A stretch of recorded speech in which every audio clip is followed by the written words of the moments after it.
Hello. Thank you for taking the time out of your busy schedule to join me today.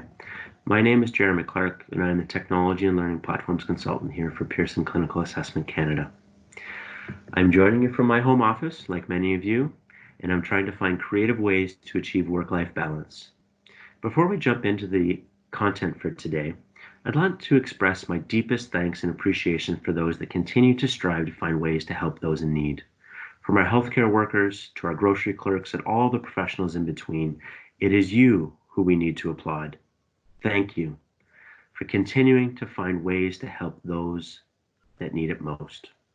As many of us are adjusting to new ways of working, I hope the following information will provide some guidance on how you may best serve your clients at this time. Today, we will address the various considerations for telepractice using Qglobal. Okay, let's dive into our telepractice using Qglobal slide deck. Just a few slides just to help provide you some guidance and some considerations when you think about using telepractice through Qglobal. Some initial thoughts. If you're not already aware, Pearson has made available over 100 free manuals and stimulus books in our Qglobal platform. This is to help you continue to do the great work that you do with your clients every day. I will caution before venturing into telepractice, you'll want to consult with your local professional organizations and provincial guidelines for some guidance. Pearson will continue to evaluate our product offering, and additional materials will be made available, including some helpful practice guides. This webinar will provide a technical overview of how you can use Qglobal to administer assessments with a client remotely. Be sure to check out our telepractice page regularly, as we will provide updates on any new materials that are being offered and any new guidelines that we may publish. I'd recommend that you bookmark that page. So let's take a few moments to walk through what we're going to discuss in today's presentation. So we'll cover some telepractice considerations, some factors that we'll want to make sure that we're thinking about when we venture down this road of remote administration. Qglobal, to provide a little bit of an overview for those of you that aren't familiar with the platform already, and then a short demonstration highlighting how to assign a remote on-screen administration, as well as how to access our digital resources. Conducting a valid assessment in a telepractice service delivery model requires an understanding of the interplay of a number of complex issues. In addition to the general information on Pearson's telepractice overview page, examiners should address these factors when planning to administer and score assessments via telepractice. We'll dive into each of these today. First, in our audio and visual environment, you want to think about the computers and the connectivity of those devices. So 2 computers with audio and video capability and a stable internet connection is required. You'd also need a web camera, microphone, and speakers and/or headphones that are required for both the examiner and the examinee. You also want to consider what your teleconference platform capability is, making sure that screen sharing is one of those capabilities, and you also want to make sure that they meet the PHIPA or PIPEDA requirements. We want to make sure that if we're going down this road that we're protecting the data, as well as any videos that we may be conducting, any video conferencing that we may be conducting. On that video topic, high quality, HD preferred, is required during the administration. You want to make sure that full faces of the examiner and the examinee are seen using each respective web camera. The teleconference platform should allow all relevant visual stimuli to be fully visible to the examinee when providing instruction or completing items. The video of the examiner should not impede the examinee's view of the visual stimuli. You'll also want to use a full screen mode for screen sharing digital components, making sure that digital stimulus is not in any sort of obstructed view. And you want to limit any on-screen distractions like extra toolbars, notifications, anything of that nature. You'll want to consider the screen size or the image size that is being displayed for your examinee. You should make sure that they're at least 9.7 measured diagonally, like the size of an iPad or an iPad Air. Typically, computer screens used for teleconference assessment are a minimum of 15 inches measured diagonally, but for this purpose, at least 9.7 would still meet standardization. Just be sure that your teleconferencing platform doesn't shrink the image size, because that can sometimes happen. So you want to make sure the facilitator can verify that image size prior to testing any of the examinees. Please avoid any smaller screens like iPad minis or smartphones for examinee-facing content. These have not been examined empirically and may affect stimulus presentation, examinee response, and the validity of the test results. Use your mouse to gesture as needed, gesturing in the stimulus books or response booklets as necessary. And you can also show the paper copy as outlined in our no objection letter of how to show a stimulus book on your camera if needed and as appropriate. Last but certainly not least, about capturing the response booklet performance. So when a response booklet is involved, immediate and accurate scoring can be achieved if the on-site facilitator holds up the response booklet and you capture a screenshot of each used page for each subtest. This will also ensure that no responses are lost or altered prior to scoring. Now the audio requirements. High quality audio capabilities required during the administration. You want to use over the head or over two-ear stereo headset and the appropriate microphone for both the examiner and the examinee. Again, practice. You want to make sure that you do a audio check as well as a visual check to make sure that everything is working as expected.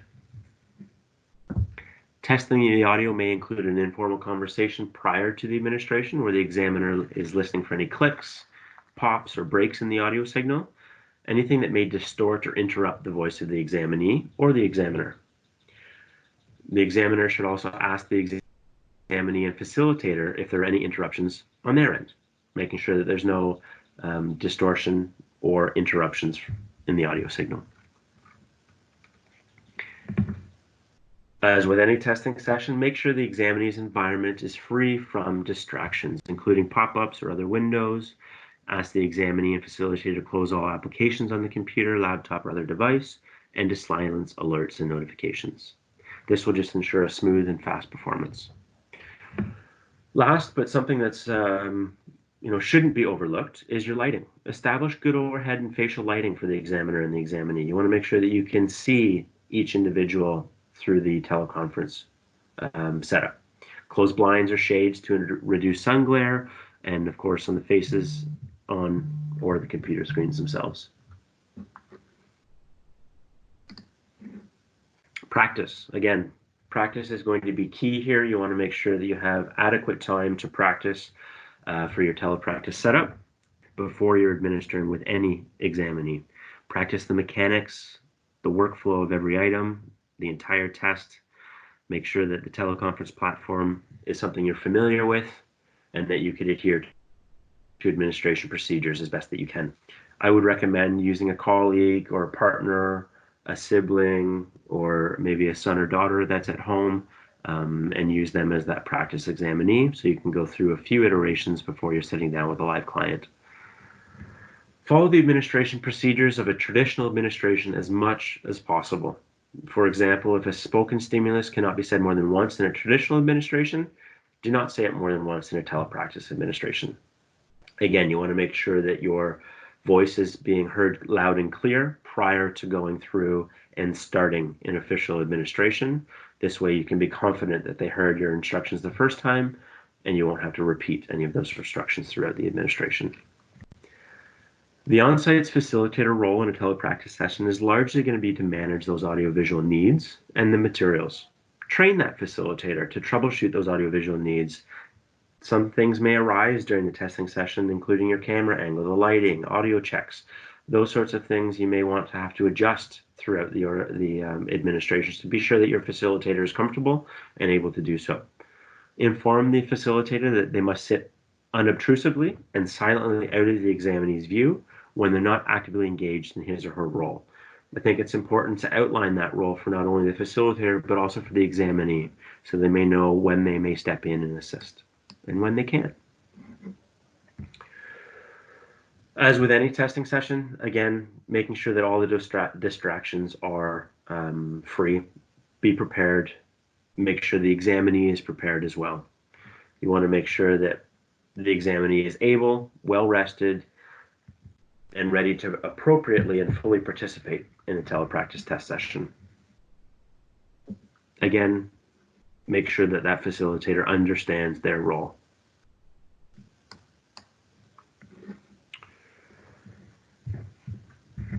Certainly, you want to also make sure that you're commenting in your report and state that this test was administered via telepractice, and briefly describe the method of telepractice that was used. We provided a short example there, but this is an area that I would welcome you to reach out to your assessment consultants or to me directly. We can talk through various solutions and scenarios of what might be the best course of action for you and your clients. So just a few notes on Qglobal before we get into a live demonstration. For those of you that aren't aware of our Qglobal system, it is a web-based reporting system that also allows for the administration of assessments that are self-administered or proctored. Things like the BASC-3 and the Vineland 3 are great examples of this. But as I mentioned earlier, we've tried to maximize the availability of our administrations through this remote mode. So check back regularly to our website for recent updates. Qglobal also allow access to digital manuals and stimulus books. Again, as we've mentioned, we've opened up the library to over 100 free assessment tools, which would include those manuals and stimulus books for you. Here's a quick screenshot of where you can access those digital resources, where you'll find instructions, manuals, and stimulus books. There'll be general information about Qglobal contained here as well, user guides, video tutorials. Those are all incorporated in this resource library as well. So please be sure to check it out. You can see it at the top of your links, the hyperlinks there in the top towards the right, outlined in the red box for now. This next slide looks at the SelfLife specifically, and I just want to make two clear distinctions here. Within each test folder, you may find a general and/or a restricted folder. Please note that anything in the general folder you can print off. It is typically information about the assessment or material that is not protected by copyright that you can store offline or print to have accessible for you. It may include some instructions there as well. Anything in the restricted folder, you'll notice that I've got duplicates here because I've got paid resources that were already loaded into my account, as well as the free trial resources, which we've recently uploaded. Please note that these cannot be printed, but they are designed to be stored or shared electronically for the purposes of doing a telepractice assessment. These are PDF documents that would simply open up in a new tab in your web browser, just like this image of the SelfLife book here. There will be directional arrows that will guide you to turning the pages within that stimulus book, and these would be fairly consistent through each of the digital stimulus that we find. Each of them should be contained with a table of contents that will allow you to jump to the appropriate start items or subtests if applicable. So that's a quick overview of our Qglobal. Next, we'll queue up a live demonstration and take a look at how to remotely administer assessments, and then as a reminder, how to access those digital materials for some of our administrations. I've taken the time to already log into my Qglobal session. This is my home screen or dashboard. You'll notice that my examinees are listed in the bottom 2/3 of the page. We have a series of buttons. These are your actionable buttons across the top, a couple of tabs here, and then some hyperlinks at the very top. What we're going to focus on first is just how to use a remote on-screen administration. So what I'll do first is go ahead and select my examinee. I would have already entered in their demographics. You can easily select new examinee to create this examinee record or your client record. Please note that the date of birth and some form of identification is mandatory. Once you've got that set up, as I mentioned, go ahead and select that individual and go ahead and hit Assign New Assessment. For the purpose of demonstration, I'll use the BASC-3, so you can go ahead and type in the title of your assessment that you're looking for, and you'll be presented with a number of options that are available for that particular tool. In this case, let's go ahead and look at the parent rating scale for an adolescent. Go ahead and select the radio button down below, right here, and go ahead and click Assign. You'll be brought to the assessment details screen. It will summarize the examinee details for you, the demographics at the top, giving you an age, so you can verify that you're in the right form for this particular client. It will then assign today's date. You can adjust that, but as we're going to be doing mainly remote on-screen administration, it is appropriate that it is today's date. And then you've got your delivery mode. For this purpose, we want to go ahead and select remote on-screen administration. Let's go ahead and select that radio button, and you'll notice that some new text and fields populate. For this case, we want to make sure that the recipient is specified below. In this case, we're looking at the parent rating scale, so I would identify this as the parent of my examinee. And you want to go ahead and enter in their email address. For this purpose, I'll just go ahead and enter mine.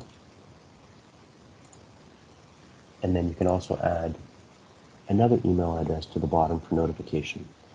You can add yourself and potentially either the facilitator or one of your team members to help you with this as well. Once you've identified those pieces, scroll down a little bit and you'll see that there's more action buttons here in green. And what we want to look at here is the preview and send invitation. Please note that you may need to select the grade level at this stage. For the demographics, as noted, they will be filled out at the time of launching the assessment, so you don't need to worry about that at this time.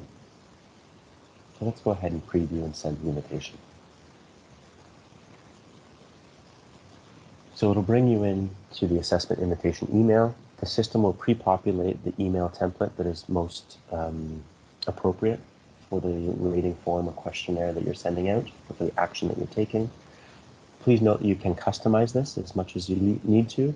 Just be sure not to impact any of the items in these parentheses, as these are drawn directly from the Qglobal platform using information that you've already input, including, and very important, this URL, as that is going to be the secure link that gives the examinee or rater access to the assessment that you've sent out. When you're ready, go ahead and hit send invitation, and it'll automatically send out that email link to the rater and or examinee and ask them to complete the form. Notice under the view templates that you can also access your own templates. You can make them public to your account or to all accounts if you're in a sub-account setting. And then you can apply the specific template that you'd like to go forward with. So when you're ready, go ahead and hit send invitation. You'll get a notice bar at the top that it has been sent. The recipient will then receive an email with a secure link to launch the assessment platform. Let's go ahead and have a look at that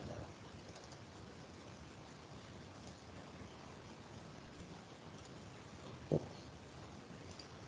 So here's an example of what that email will look like. You've been requested to complete one or more questionnaires or rating forms for BASC test, that is the name of my examinee, and here is the secure link that you'll be able to launch. I'm going to go ahead and click it now. And here is the beginning of our assessment. There are arrows to toggle through, moving ahead with each page. Instructions are provided for each administration, for each assessment, giving the rater or examinee indication of what they will be asked. It'll ask them for the demographics here as well. I'm just going to go ahead and put in my name for now. And go ahead and move on to the next one. Here are some further instructions that will help the examinee or rater prepare for the questions that they will be answering.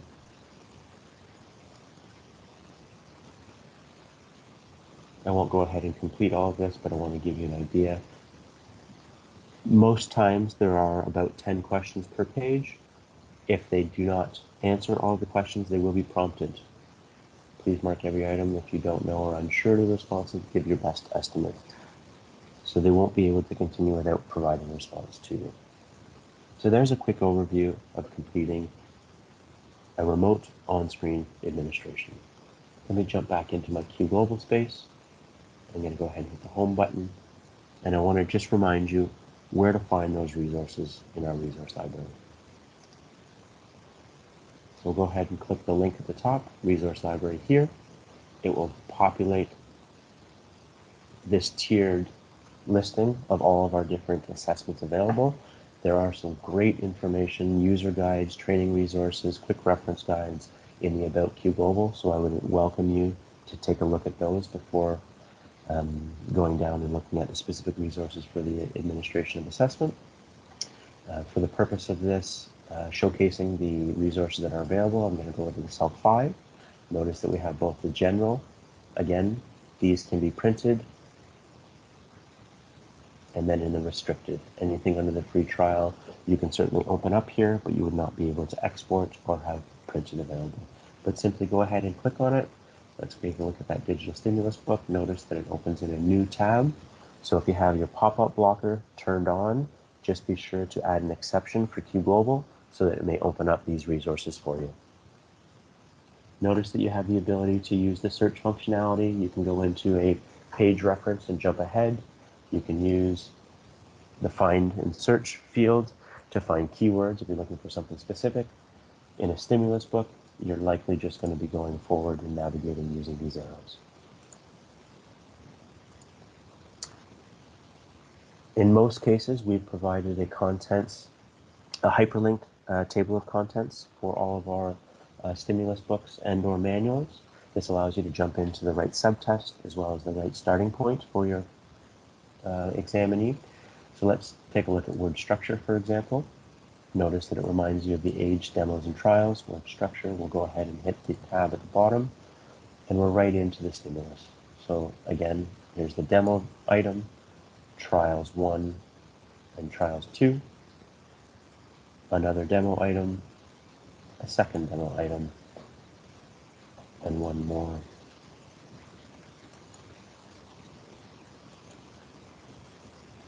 So lots of demonstration items, just like your paper and pencil kits would provide. This stimulus book should mirror it identically. So you just simply go back when you're ready to go to the next page, or sorry, the next subtest, my apologies. Go ahead and hit that home button, and then you can go ahead and jump into the next page. Let's say we want to go to formulated sentences. Again, a demo, a trial. And here is where you can see recommended starting points based on the age. So it allows you to jump ahead to the specific item that you should be starting on for the age of your examinee. And I'll jump right into that. So there's a quick demo of one of our digital stimulus books, the SelfLife, on our Qglobal resource library. I hope that live demonstration was helpful for you. If you do have any additional questions or concerns, please feel free to reach out to your Pearson rep. I've listed them here for you. So in Alberta and British Columbia, we have Samuel Rousseau. For Manitoba and Ontario, we have Michael Charon. For Quebec, we have Pierre Chalquette. And for Atlantic Canada, including Saskatchewan, Yukon, Northwest Territories, and Nunavut, please reach out to Nadira Chand. If you have any additional questions for me, certainly feel free to reach out to me as well, jeremy.clarke@pearson.com. And again, I'm the Technology and Learning Platforms Consultant here for Canada. Again, I want to thank you for taking the time to join us today. I hope that you found this information to be helpful. I wish you all the best. Please stay safe out there. And again, please be sure to check back regularly as we will be continuously updating our telepractice page. Thanks very much and have a great day, everybody.